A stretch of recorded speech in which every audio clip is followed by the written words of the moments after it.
नमस्कार, आप देख रहे हैं प्रदेश का सबसे भरोसेमंद news channel India news Rajasthan और मैं हूं आपके साथ सचिन दुबे। हमारी इस खास पेशकश बड़ी बहस में आपका स्वागत है। राजस्थान में बिजली उपभोक्ताओं को तगड़ा झटका लगने वाला है। बिजली उपभोक्ताओं का अगले 3 दिन जो बिल है वो बढ़कर आने वाला है।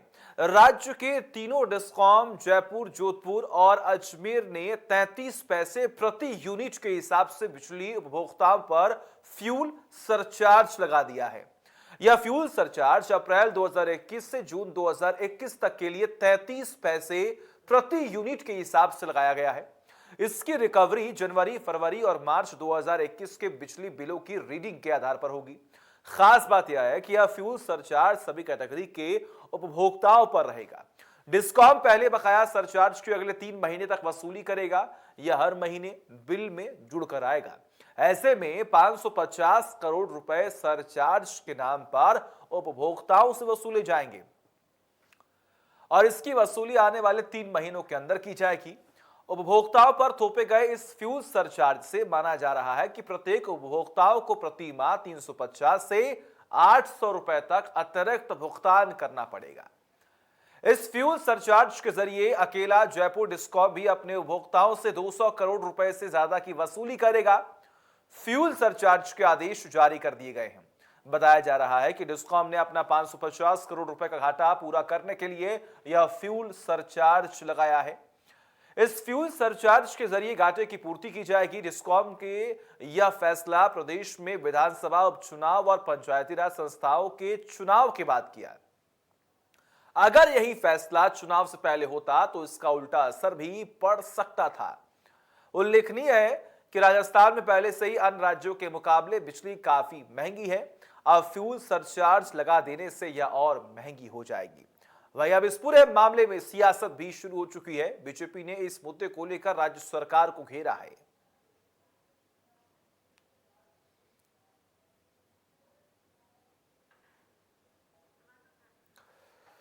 तो लगातार तमाम सवाल खड़े हो रहे हैं कि आखिर क्यों बिजली की दरों को बढ़ाया गया, आखिर क्यों यह फ्यूल सरचार्ज लगाया गया, जिसकी वजह से कहीं ना कहीं आम जनता की मुश्किलें आने वाले दिनों में बढ़ सकती हैं। तमाम बड़े सवाल हैं, जवाब लेंगे। हमारे साथ 2 गेस्ट जुड़े हुए हैं। सबसे पहले उनका तारुफ करा दूं, राखी राठौर जो कि बीजेपी का पक्ष रखेंगी और वहीं दूसरी ओर राजेंद्र आर्य जो कि कांग्रेस का पक्ष रखेंगे। आप दोनों का बहुत बहुत स्वागत है इंडिया न्यूज पर। राजेंद्र आर्य जी, डिबेट को ओपन करते हैं, आपसे ही सवाल करते हैं। एक तरफ आप ये कहते हैं कि महंगाई बढ़ रही है, केंद्र लगातार महंगाई बढ़ा रही है, पेट्रोल के दाम बढ़ रहे हैं, लेकिन आप खुद सत्ता में हैं और राजस्थान में सबसे महंगा बिजली बिल है और इसके बाद भी जब ये फ्यूल सरचार्ज लगाया गया है तो कहीं ना कहीं आम जनता की मुश्किलें बढ़ेंगी। तो आप फिर क्यों जनता को परेशान कर रहे हैं, आखिर क्यों आप महंगाई बढ़ा रहे हैं?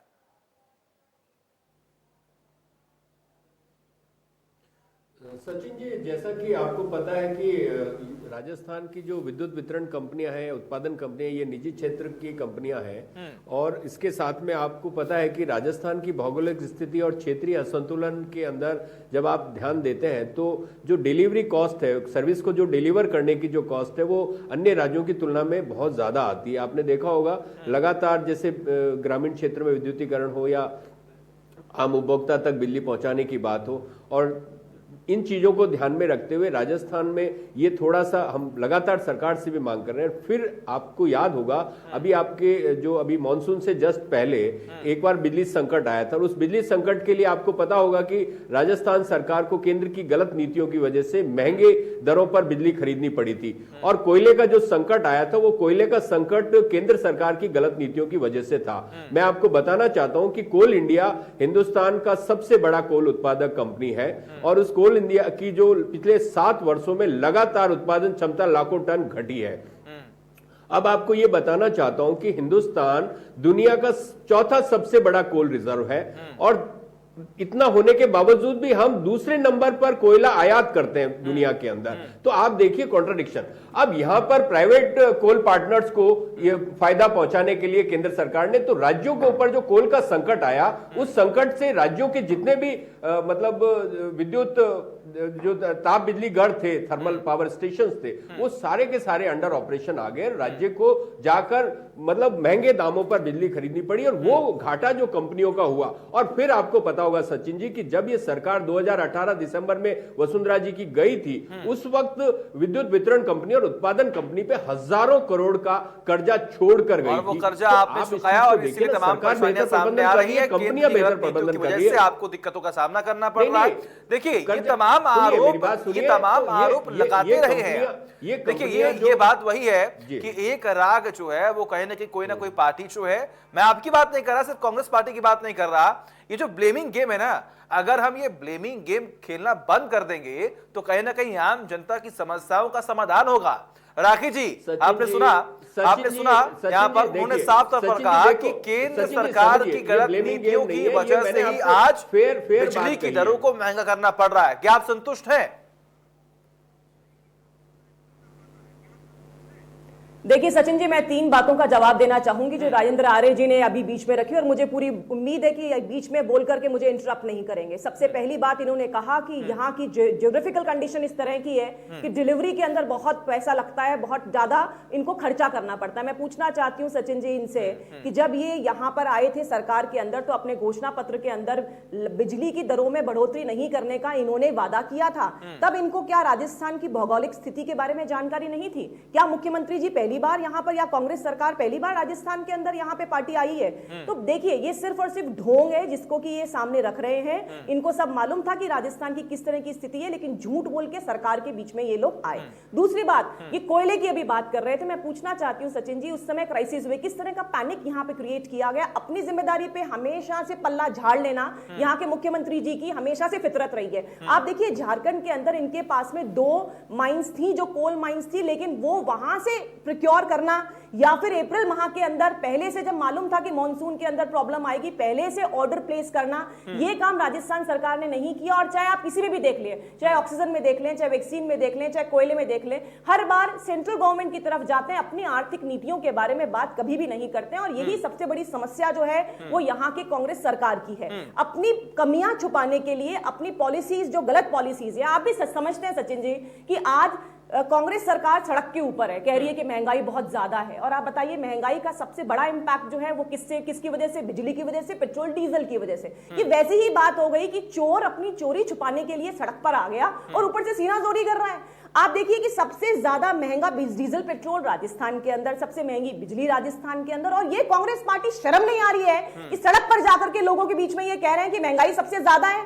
आप एक्शन क्यों नहीं लेते हैं? आप क्यों नहीं करते हैं ऐसा काम जिसकी वजह से महंगाई कम हो जाए, जो आपके हाथ में है? तो ये दोहरा चरित्र है। राजेंद्र जी, आप देखिए यूपी के अंदर प्रियंका गांधी डिमांड करती है कि बिजली की बिलों जो है उन्हें खत्म किए जाए, और यहाँ पर हम कुछ नहीं करना चाहते। महंगाई कम हो, आपने कहा था पेट्रोल डीजल के दाम बढ़ रहे हैं, केंद्र सरकार वैट कम करे, वैट कम किया गया, लेकिन उसके बावजूद भी अभी भी प्रदेश की सरकार ने कोई भी सख्त एक्शन नहीं लिया है महंगाई को लेकर। आखिर ऐसा क्यों?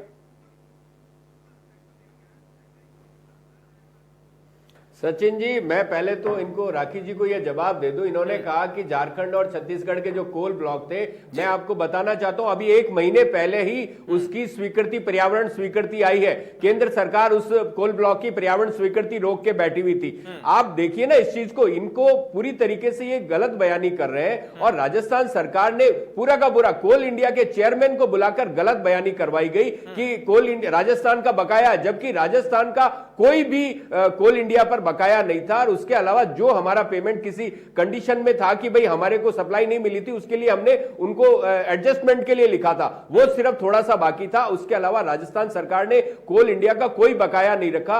इस तरीके से ये जो बयानबाजी कर रहे हैं। दूसरा मैं आपको बताना चाहता हूं, ये मतलब आप देखिए ना, ये 10 रुपए डीजल पर और 5 रुपए जो इन्होंने पेट्रोल पर कम किए, उसके लिए आप मोदी जी का धन्यवाद मत कीजिए, उसके लिए आप राजस्थान की सरकार का, और मतलब जो हिमाचल के अंदर जो मतदाताओं ने इनको 4 सीटें हरवाई या राजस्थान में 2 सीटें हरवाई, इनको पता चला, उनके हिमाचल के मुख्यमंत्री ने तो कहा कि हम महंगाई की वजह से हार गए। तो राजस्थान के जो मतदाताओं का आपको धन्यवाद देना चाहिए, कांग्रेस की सरकार का धन्यवाद देना चाहिए कि यहां पर इस तरीके का काम हो रहा है इन्होंने। और फिर मैं बताना चाहता हूं, अगर आप बताइए कि पूरा का पूरा इंटरनेशनल मार्केट के अंदर क्रूड ऑयल जब घट रहा था तब ये प्राइस बढ़ा रहे थे। बंगाल के चुनाव के अंदर इन्होंने पेट्रोल और डीजल के भाव नहीं बढ़ाए, जब इनको ये पता होना चाहिए गलत नीतियां केंद्र सरकार खुद चला रही है। मैं वर्तमान की बात कर रहा हूं, माननीय मुख्यमंत्री जी ने पार्टी ने विरोध किया, आपकी पार्टी ने विरोध किया कि महंगाई है, महंगाई है, हमने भी माना कि महंगाई है। बढ़ते पेट्रोल डीजल के दाम से जनता त्रस्त थी, जिसका समाधान किया गया। आने वाले वक्त में हो सकता है कि और भी समाधान किए जाए, लेकिन आप अभी बात कीजिए अपने प्रदेश सरकार की, आखिर क्यों नहीं राजस्थान में बिजली की दरें कम हो रही हैं? और जब ये रिपोर्ट सामने आई है कि 550 करोड़ का नुकसान हुआ है, तो इसका भुगतान आप आम जनता से करेंगे। आखिर इस घाटे की जिम्मेदारी कौन लेगा? आखिर इस संकट की जिम्मेदारी कौन लेगा? सचिन जी 10 रुपए सुनिए, अरे सुन तो लीजिए। जब 10 रुपए डीजल पर घटाए और 5 रुपए पेट्रोल पर घटाए, तो आप बताइए ना, इफेक्टिवली राज्यों का वैट भी तो कम हुआ। हमारे को भी तो 1800 करोड़ का घाटा लगा कि आप देखिए ना, 12 रुपए 60 पैसे के आसपास तो डीजल पर घटा, तो 2 रुपए 60 पैसे राज्यों का वैट भी तो घटा। आप इस चीज को देखिए ना, प्रदेश को नहीं, और भी तमाम प्रदेश हैं, और भी तमाम प्रदेश हैं, कोरोना काल के और भी राज्य हैं, सुनिए तो सही, और भी राज्य है जहां पर नुकसान हुआ है, वहां पर भी आर्थिक का सामना करना पड़ा है, लेकिन वहां पर रिकवर हुआ ना, वहां पर आम जनता की परेशानियों को समझा गया ना। आखिर यहाँ पर क्यों ऐसे महंगाई बढ़ रही है ना? आप सुनते नहीं है, प्रॉब्लम यही है ना, आप सुनते नहीं है। बोलिए, सुन लीजिए। बोलिए, कोरोना काल के अंदर वैट राजस्थान सरकार ने घटाया, कोरोना काल के अंदर वैट कोरोना काल के अंदर मैं सही फैक्ट रख रहा हूं। आपको पता है कोरोना काल के अंदर किसने वैट घटाया था? राजस्थान सरकार ने 29 जनवरी को वैट घटाया था। आप देखिए ना, उस वक्त आप देखिए कोरोना काल के अंदर जब केंद्र सरकार उपभोक्ताओं को लूट रही थी, उस वक्त राजस्थान सरकार ने वैट घटाया था। उस वक्त राजस्थान सरकार ने घटाया था। और फिर कोयले का संकट, राजस्थान के 25 सांसद हैं जो कोयले के संकट के अंदर राजस्थान के हितों की पैरवी नहीं करते। आज राजस्थान को जब कोल रैक नहीं मिल रहे थे, तब ये 25 सांसद कहां बैठे थे? आप इस चीज को देखिए ना, ये पूरी की पूरी केंद्र की गलत नीतियां हैं। फिर मैं आपको बताना चाहता हूं कि राज्यों के साथ में जो ये भेदभाव कर रहे हैं और देश के संघीय स्वरूप के साथ में इस सरकार ने जो भेदभाव किया, उसकी वजह से राज्यों की स्थितियां बिगड़ गई। आज पूरे के पूरे राज्य परेशान हो गए, उनके आर्थिक कुप्रबंधन हो गया कि मतलब पूरा का पूरा उनको पूरा का पूरा राज्यों के जो जीएसटी का मिलना चाहिए था पैसा, वो उनको मिल नहीं रहा है। केंद्रीय योजनाओं के अंदर जो पैसा मिलने चाहिए था वो नहीं मिल रहा है। केंद्र सरकार पूरी तरीके से राज्यों के ऊपर बोझ डाल रही है और राज्य पूरी तरीके से उनके आर्थिक संसाधन जीएसटी के बाद में पूरी तरीके से घट गए। और केंद्र सरकार को आगे आकर, भाई भारत राज्यों का संघ है, जब तक राज्यों को आप मदद नहीं करोगे तब तक केंद्र कैसे आगे बढ़ेगा? केंद्र को बड़े भाई की भूमिका निभाते हुए राज्यों को मदद करनी चाहिए और केंद्र मदद नहीं कर रहा। केंद्र सिर्फ पूंजीपति मित्रों की मदद कर रहा है। कोल इंडिया पूंजीपति मित्रों को बेचने की तैयारी है। कोल इंडिया का उत्पादन क्यों घटा, इस बात का जवाब देंगे ये कर रही है, बताइए। कोल इंडिया का उत्पादन अगर आप राज्यों की मदद नहीं करेंगी तो आखिर आगे कैसे बढ़ेंगे? इसको मैं रोक पाऊंगी? बोलिए।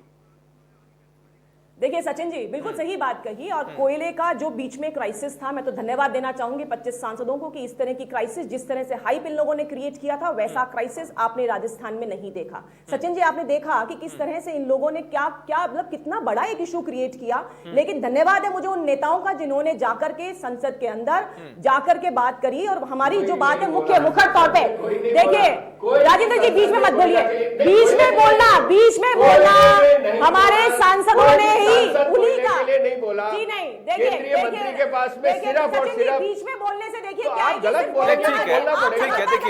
ठीक है राजेंद्र जी, ठीक है राखी जी को अपनी बात पूरी कर लेने दें। ठीक है, ठीक है, बोलते हैं तो उनकी बौखलाहट है। नहीं ठीक है, ठीक है, पहले इनको ये पाबंद कीजिए। राजेंद्र जी जब आप बोल रहे थे तो राखी जी चुप बैठी थी ना। देखिए बेरोकटोक आगे बढ़ते हैं ना। ठीक है, सांसदों को धन्यवाद दूंगी कि उनकी वजह से कोयला जो है वो राजस्थान के अंदर प्रॉब्लम में नहीं आया, हमारी कटौती नहीं हुई। अब बीच में बोलना इनकी सरकार की विफलता है। एक्चुअली आज के स्टेटस के लिए कहने के लिए राजेंद्र जी के पास कुछ है नहीं और इधर उधर की बात करके पूरी बात लाना चाहते हैं। इनसे पूछिए घोषणा, देखिए बीच में बोलने से कुछ नहीं होगा। सचिन जी व्यवस्था दीजिए, ठीक है राजेंद्र जी, आपका झूठी कोई मंत्री सरकार जो राजस्थान है, राजेंद्र जी, मैं आपको मौका दूंगा ना, मैं आपको मौका दूंगा ना, आप अपनी बात रखिएगा। ढोंगी ठीक है, सरकार जो आई है, निकम्मी नकारा सरकार है, इसकी वजह से आप व्यवस्था ठीक है, कीजिए। बोलिए, ये बोलिए। बीच में बोले, मैं बीच में नहीं बोली थी। ठीक है, ठीक है, और बोलिए, ये आपकी बोलिए। बौखलाहट, राकेश जी, आपकी बोलिए। विफलता है जो बीच में आप बोलते हो। ठीक है। देखिए, दूसरी बात इन्होंने ये कही कि आर्थिक, ये अच्छा लगा मुझे कि राजेंद्र जी ने ये एक्सेप्ट किया कि आपका आर्थिक कुप्रबंधन है। और आर्थिक कुप्रबंधन क्यों है? क्योंकि आसपास के स्टेट्स के अंदर अगर पेट्रोल डीजल सस्ता मिलेगा तो रेवेन्यू जो है राजस्थान का घटेगा। आजकल कमाई किसकी बेसिस पर होती है? टर्नओवर पर होती है, और टर्नओवर राजस्थान का कम हो रहा है क्योंकि यहाँ पे हर चीज महंगी है। यहाँ पे आप अगर बिजली, पेट्रोल, डीजल महंगा दोगे तो यहाँ पे आप व्यवसाय करने अगर आए, आपने कोई भी इंडस्ट्री यहाँ पे डाली तो आपको प्रॉब्लम आएगी, और इसीलिए यहाँ का रेवेन्यू घट रहा है। ये कुप्रबंधन राजस्थान सरकार का है। चलिए ठीक है, ये accept ठीक किया है राजेंद्र जी, अच्छा लगा। राजेंद्र जी, एक दूसरी सीधा बात सवाल, है, एक देखिए ये सीधा ऐसा- सवाल, ठीक है, देखिए, ठीक है, केंद्र राकेश जी, सरकार आऊंगा के मैं पास आपके में पास। ऐसी कोई ठीक है। प्रॉब्लम नहीं है जिसकी वजह से यहाँ पे जी ठीक है, एक सीधा सवाल राजेंद्र जी, पेट्रोल डीजल के दाम आखिर आप कम क्यों नहीं कर रहे हैं? क्या वजह है इसके पीछे?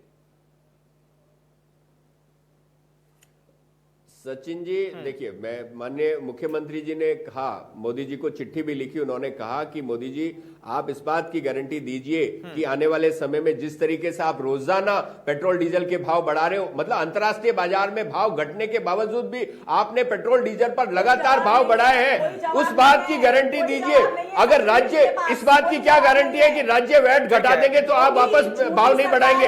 इस बात का जवाब देना पड़ेगा आपको, इस बात का आपको जवाब देना पड़ेगा कि राज्य अगर वैट घटा भी देंगे तो केंद्र वैट नहीं बढ़ाएगा। कि केंद्र जीएसटी, मतलब एक्साइज ड्यूटी, केंद्र ने एक्साइज ड्यूटी जब 2014 के अंदर, कोई 14 की बात देखिए, 2014 के अंदर डीजल के ऊपर 3 रुपए 31 पैसे एक्साइज ड्यूटी होती थी, उन्होंने 28 रुपए बढ़ा दिया। 9 गुना के आसपास में एक्साइज ड्यूटी बढ़ाई। उसके बाद में आप सोचिए ना, आपने पूरा का पूरा लगातार, और राज्यों का जो एक्साइज में राज्यों का हिस्सा था वो आपने घटाया। आप बताइए ना, आपने राज्यों का हिस्सा क्यों घटाया एक्साइज में? मोदी जी ने अगर इतने फेयर थे तो मोदी जी ने राज्यों का एक्साइज क्यों घटाया? इस बात का मोदी जी जवाब दे। फिर एक बात बताइए ना, केंद्र सरकार का आर्थिक कुप्रबंधन की वजह से सारी की सारी सरकारी कंपनियां बेच रहे हैं, कोल इंडिया को बेच रहे हैं, पूरा का पूरा सारे के सारे कोल ब्लॉक अपने मित्रों को दे दिए, सारी की सारी एयर इंडिया बेच दिया, सबके सब बेच रहे हैं।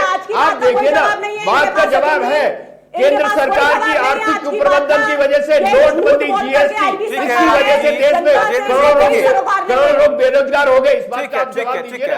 राजेंद्र जी, देखिए, सरकार की आपकी नीति सही नहीं है और इसका भुगतान आम जनता को करना पड़ रहा है। ठीक है राजेंद्र जी, मेरी बात सुनिए, आपकी नीति जो सरकार की तरफ से बनाई जा रही है, क्या वो कमजोर है जिसका भुगतान कहीं ना कहीं आम जनता को करना पड़ रहा है? क्योंकि बड़ा सवाल यह भी है कि जब आपने बिल के दरों को बढ़ाया तो ये चुनाव के बाद क्यों बढ़ाया? चुनाव के पहले आपने क्यों नहीं बढ़ाया? क्योंकि आपको डर था कि अगर मैं या फिर आपकी सरकार अगर चुनाव के पहले ये बिल के दरों को बढ़ाएंगे तो कहने घाटा आपको होगा, आपकी पार्टी को होगा। देखिए सचिन जी, ये बिजली कंपनियां जो बढ़ाने का फैसला करती है, बिजली कंपनियां करती है। हम इस तरीके से मोदी जी की जैसे बात नहीं करते कि अंतर्राष्ट्रीय बाजार के अंदर तेल के भाव घटते हैं, तब भी ये मोदी जी डेली मतलब अंतर्राष्ट्रीय बाजार में, अब ये इस बात साबित हो गई है, जबकि अंतर्राष्ट्रीय बाजार में लगातार क्रूड ऑयल के दाम घट रहे थे। आपको पता होगा 2014 के अंदर क्रूड ऑयल के भाव $140 प्रति बैरल हो गए थे। आप इन चीज को देखिए ना, केंद्र सरकार का आर्थिक कुप्रबंधन है, जिसकी वजह से पूरा देश सफर कर रहा है। सचिन जी, नई बात क्या है? चलिए ठीक है, देखिए समय की बहुत कमी है, समय की बहुत कमी है। राकेश जी आपका बहुत बहुत शुक्रिया, राजेंद्र जी आपका बहुत बहुत शुक्रिया अपना कीमती वक्त देने के लिए, हमसे बात करने के लिए। तो ये लगातार सियासी जो पारा है वो लगातार बढ़ता ही चला जा रहा है। बिजली के दरों में बढ़ोतरी हुई और आम जनता की मुश्किलें बढ़ी हैं, लेकिन अब देखना यही होगा कि आखिर आने वाले वक्त में किस पार्टी के नेतृत्व में काम होगा और आम जनता की समस्याओं का समाधान होगा। एक ब्रेक।